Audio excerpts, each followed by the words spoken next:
రేఖకు చాలా దారుణమైన అవమానం జరుగుతుంది. అసలేం జరిగిందో ఈ వీడియోలో చూద్దాం. లక్కీని రాజు పిలుస్తాడు.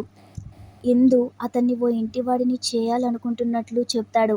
అయితే లక్కీ మాత్రం తనకిల్లు ఇప్పిస్తాడేమో అనుకుని ఇప్పటికిప్పుడు అంత డబ్బు ఎక్కడి నుంచొస్తుంది అంటాడు. ఇంటివాడిని చేయడం అంటే పెళ్లి చూపులురా అంటాడు రాజు.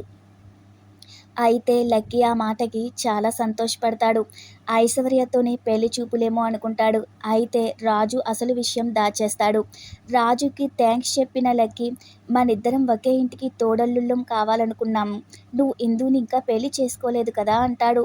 ఆ మాటలకి ఇందుకి ఏమీ అర్థం కాక అయోమయంలో ఆలోచిస్తూ ఉంటుంది. అదంతా తర్వాత చూసుకుందాంలే అని రాజు అతన్ని పంపించేస్తాడు. లక్కీ ఏం మాట్లాడుతున్నాడు అసలు అని ఇందు రాజుని అడిగితే, వాడు మీ అక్క ఐశ్వర్యతో పెళ్లి చూపులేమో అనుకున్నాడు. ఆమెను వాడు ప్రేమిస్తున్నాడు. ఆమెమో వీణ్ణి అస్సలు పట్టించుకోదు. అది తెలుసుకోలేకపోతున్నాడని రాజు అంటాడు.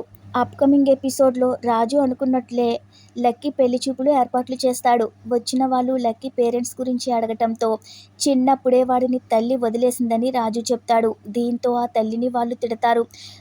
భ్రమరాంబ కూడా అలాంటి దాన్ని చెప్పుతో కొట్టాలి అనేసి అంటుంది.